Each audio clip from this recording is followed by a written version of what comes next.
Vamos para mais um vídeo. Ambiente, tempo, harmonia e precaução, parte final. Olá, sejam todos muito bem-vindos. Eu sou Sofia Golfeto. Hoje é dia 6 de junho de 2024, uma bela quinta-feira, e nós vamos hoje à parte final da leitura do último capítulo do livro Mais Esperto que o Diabo, de Napoleão Hill. E claro, eu peço para você curtir, comentar e compartilhar. E caso goste de temas assim, seja a sua primeira passagem por aqui, aproveita, se inscreve, aciona o sininho e vamos, bora lá, expandir nossa consciência e entrar no mundo do autoconhecimento, que é o único caminho que realmente nos leva ao sucesso e à felicidade. Então, hoje eu vou ler para vocês o último capítulo, vou começar, terminar de ler na página 131 e vamos até a página 134 e, de vez em quando, vou fazer alguma observação. Ah, pessoal, aqui na descrição tem link das duas primeiras partes para vocês verem. Ao longo do vídeo aí eu vou deixar nos cards também. E, claro, tem meu e-mail para caso você queira agendar uma sessão de aconselhamento comigo e também links de alguns produtos que eu sou afiliada. Vamos lá. Então, a Sua Majestade, o Diabo, está conversando numa entrevista com o senhor humano. E o senhor humano pergunta: vá em frente agora e descreva os dois últimos dos 7 princípios. O próximo princípio é a harmonia. Observando-se toda a natureza, pode-se encontrar provas de que toda lei natural acontece de maneira ordenada por meio da lei da harmonia. Por meio do funcionamento dessa lei, a natureza força tudo que estiver dentro dos limites de determinado ambiente a relacionar-se de forma harmoniosa. Entenda essa verdade e você terá uma nova e intrigante visão da força do ambiente. Você entenderá porque a associação com mentes negativas é fatal para todos aqueles que estão em busca da autodeterminação. Você quer dizer que a natureza voluntariamente força os seres humanos a se harmonizarem com as influências do seu meio? Sim, isso é verdade. A lei do ritmo hipnótico impõe à força sobre cada ser humano as influências dominantes do ambiente em que ele vive. Se a natureza força os seres humanos a sofrerem a influência do ambiente em que eles vivem, que meios disponíveis existem para eles escaparem de um ambiente de fracasso e pobreza, quando de verdade eles desejam fugir desse meio? Bem, eles devem mudar imediatamente desse ambiente ou permanecerão orientados e envoltos pela pobreza. A natureza não permite que ninguém escape das influências do seu ambiente. Contudo, a natureza, em sua abundante sabedoria, dá a cada ser humano o privilégio de estabelecer o seu próprio ambiente mental, espiritual e físico. E aqui eu faço uma inclusão também do seu emocional, porque o ambiente, o meio onde nós vivemos, interfere diretamente no nosso emocional, especialmente se você convive com pessoas que estão sempre se lamentando, reclamando da vida, falando aquele monte de coisa na sua orelha que é complicado e que pode reduzir, diminuir a sua frequência de vibração. Entretanto, uma vez que ele tem escolhido o seu ambiente, invariavelmente acabará se tornando parte dele. Esse é o funcionamento inexorável da lei da harmonia. Em uma associação com fins comerciais, por exemplo, quem estabelece a influência dominante que determina o ritmo do ambiente? Bem, quem estabelece é o indivíduo ou os indivíduos que pensam e agem com definição de propósito. Mas é simples assim? Sim, a definição de propósito é o ponto de partida pela qual um indivíduo deve estabelecer o seu próprio ambiente. Lembrando, pessoal, que propósito não é o objetivo que você quer conquistar, são os motivos pelos quais você quer conquistar aquele objetivo. É o sentimento, é o que vai por trás das suas ações para conquistar um objetivo definido. O objetivo vem da palavra objeto, portanto, são coisas materiais, coisas visíveis, coisas que nós podemos pegar, que nós podemos ver, ok? E o propósito é o sentimento. Acho que não consegui acompanhar bem o seu raciocínio. O mundo inteiro está dividido pela guerra e pelas crises econômicas, e ainda há outras formas de crises e rixas que podem representar qualquer coisa, exceto harmonia. A natureza não parece estar forçando as pessoas a se harmonizarem uns com os outros. Como você explica essa inconsistência? Lembrando, pessoal, que esse livro aqui foi escrito na primeira metade do século passado, portanto, do século XX, ok? Resposta: não há inconsistência. As influências dominantes do mundo são, como você diz, negativas. Muito bem, a natureza está forçando os seres humanos a se harmonizarem com as influências dominantes do ambiente do mundo. Manifestações de harmonia podem ser tanto positivas quanto negativas. Por exemplo, um grupo de homens em uma prisão pode, e eles geralmente o fazem, pensar e agir de maneira negativa. Mas a natureza faz com que a influência dominante da televisão seja impressa em cada indivíduo que está presente nela. Que ele está querendo dizer que não é bom. Um grupo de pessoas orientadas para a pobreza e que vivem em apartamentos, por exemplo, pode lutar contra si mesmo e aparentemente resistir a todas as formas de harmonia, mas a natureza faz com que cada um torne-se uma parte da influência dominante da casa em que eles vivem. A harmonia, da forma como seu significado está sendo utilizado aqui, quer dizer que a natureza interrelaciona todas as coisas que são similares através de todos os universos.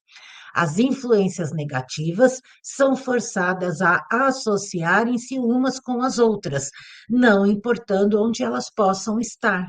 As influências positivas são, tanto quanto as negativas, definitivamente forçadas a associarem umas com as outras. Ou seja, o seu estado de vibração interior vai determinar qual o tipo de pessoa você atrai para você e também vai determinar o tipo de meio aonde você quer viver, as pessoas com as quais você se relaciona em todas as 7 áreas da sua vida. Estou começando a entender por que os líderes de negócios bem-sucedidos são tão cuidadosos na escolha de seus associados. Homens bem-sucedidos em quaisquer ramos geralmente estabelecem o seu próprio ambiente, cercando-se de pessoas que pensam e agem em termos de sucesso. Essa é a ideia? Essa é exatamente a ideia. Observe com atenção que a única coisa que os homens bem-sucedidos exigem é que a harmonia impere entre os seus associados. Outra característica de pessoas bem-sucedidas é que elas se movimentam com definição de propósito e insistem para que os seus associados façam o mesmo. Entenda essas duas verdades e você entenderá a diferença que existe entre um Henry Ford e um trabalhador comum. Deixa eu tomar uma aguinha. Lembrando, pessoal, que aqui na descrição eu tenho o link para quem quiser adquirir o livro, ok? É esse livro aqui, ó, tá? Eu acho que nesse link é outra capa, mas enfim, é esse livro. Agora me fale sobre o último dos 7 princípios. O último princípio é a cautela.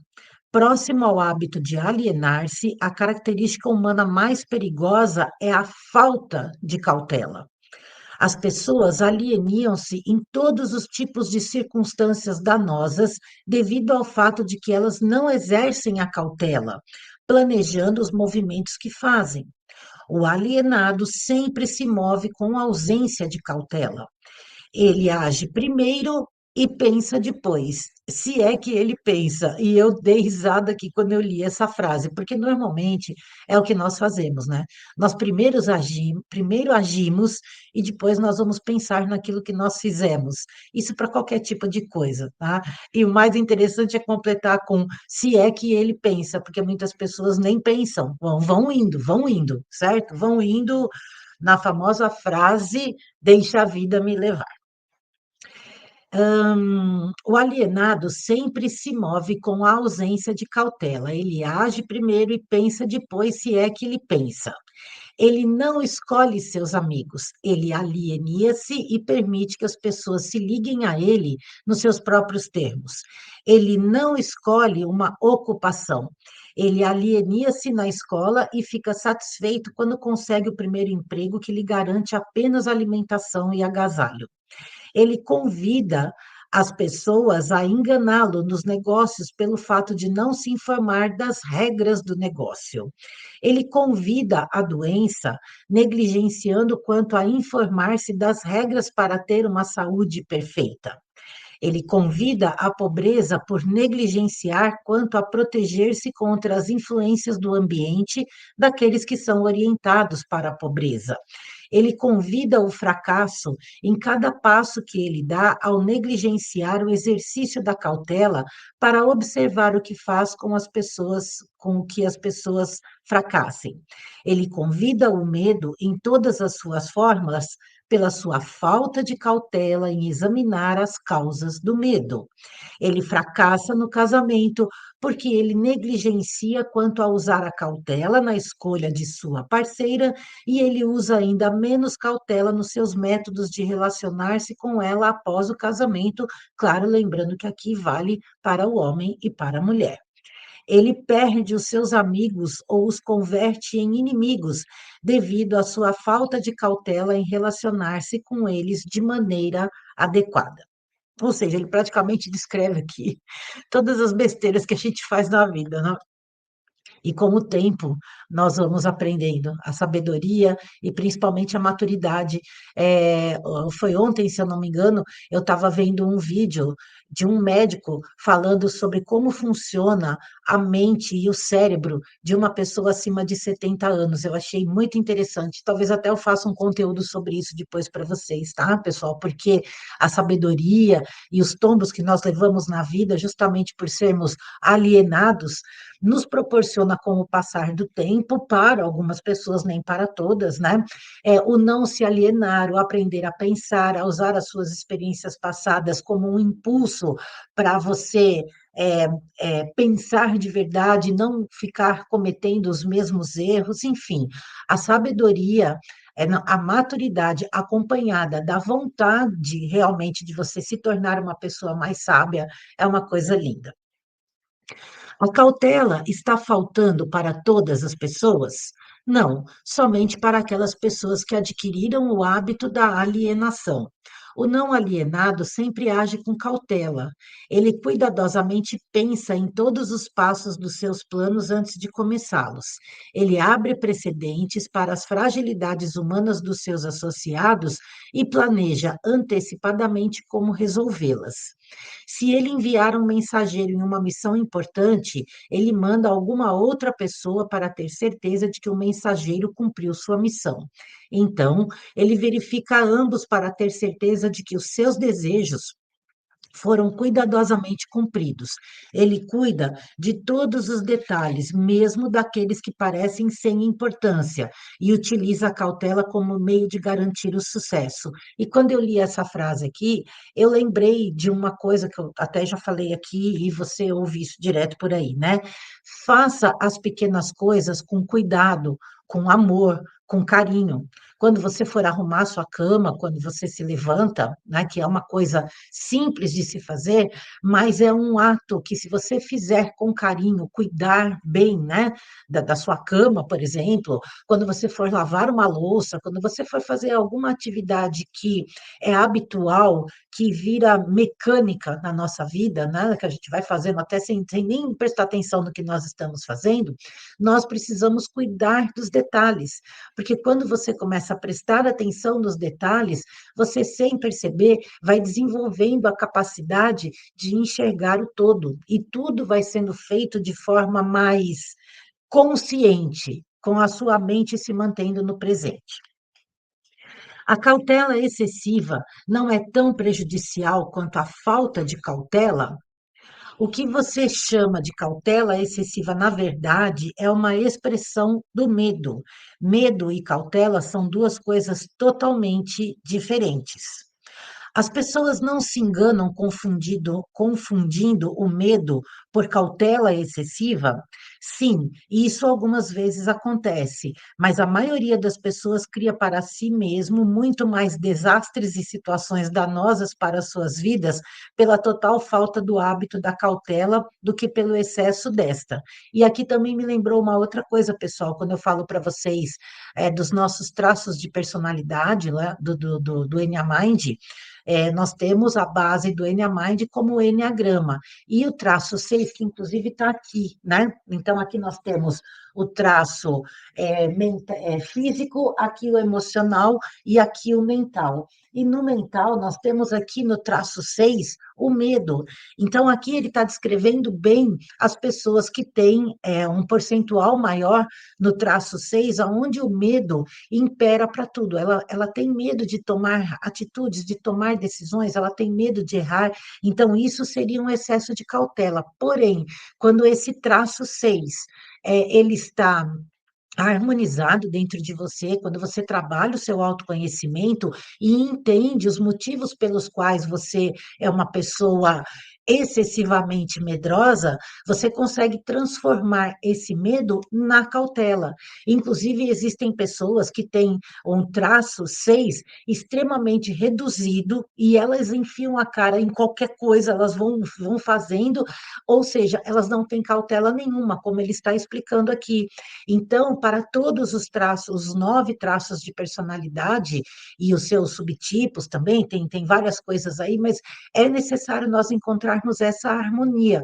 O medo, ele é um sentimento que nos protege, mas o medo em excesso nos bloqueia. E nós vivemos numa sociedade onde o domínio sobre o medo, né, o domínio do medo impera, porque sabem que nos manipulando através do medo, há um controle maior sobre as pessoas no mundo todo, ok? Então, nós precisamos ficar muito ligados nisso, sempre, e aqui ele fala nas entrelinhas, né? O tempo inteiro sobre qual é o seu estado vibracional. Perdão, como você vibra no medo, você vibra na verdadeira fé, na confiança no Criador, você vibra com amor, você faz as coisas com prazer, você cuida de si, você realmente se ama, né? Porque não tem como você conseguir se relacionar com o mundo exterior e com as pessoas ao seu redor se dentro de você as coisas não estiverem bem resolvidas. Por isso que o caminho do autoconhecimento é fundamental para aquelas pessoas que realmente querem ter sucesso e felicidade na vida. E viver em paz, principalmente, tá? Qual a forma mais vantajosa de se utilizar a cautela? Na seleção dos associados e nos métodos de relacionar-se com estes. A razão para isso é óbvia. Os associados constituem a parte mais importante do ambiente de uma pessoa, e as influências do ambiente determinam se a pessoa forma o hábito de alienar-se ou se ela se torna ou não alienado. A pessoa que exercita a cautela na escolha dos seus associados nunca se permite estar intimamente associada com qualquer pessoa que não traga para ela, por meio desta associação, alguma forma definida de benefício mental, espiritual ou econômico. Mas esse método de escolher associados não seria egoísta? É um método sensível e que leva para a autodeterminação. É o desejo de qualquer pessoa normal, eu diria natural, encontrar sucesso material e felicidade. Como eu acabei de falar, sucesso e felicidade para você, parafraseando aqui meu amigo Cris Almeida. Nada contribui mais para o sucesso e a felicidade de uma pessoa do que a escolha cuidadosa de seus associados. A cautela na seleção dos associados torna-se, por isso, a missão de toda pessoa que queira tornar-se feliz e bem-sucedida. O alienado permite que seus associados mais próximos liguem-se a ele considerando os próprios termos deles. O não alienado cuidadosamente escolhe os seus associados e não permite que ninguém se torne intimamente associado a ele sem que contribua com alguma forma de influência útil ou benéfica. E, por último, nunca ocorreu a mim que a cautela na seleção de amigos seria tão definitiva para o sucesso ou o fracasso de uma pessoa. Todas as pessoas bem-sucedidas agem com cautela na seleção de seus associados, seja na esfera comercial, social ou profissional de seus relacionamentos. Sem o exercício da cautela na escolha de todos os seus associados, ninguém pode estar certo do sucesso, seja em qual área da vida for. Por outro lado, a falta de cautela traz consigo algum tipo de derrota em qualquer área de atuação. E assim ele encerra esse livro maravilhoso, porque isso daqui é uma bíblia de autoconhecimento e de como nós podemos realmente conduzir a nossa vida para o sucesso e para a felicidade. E aqui ele encerra com um resumo.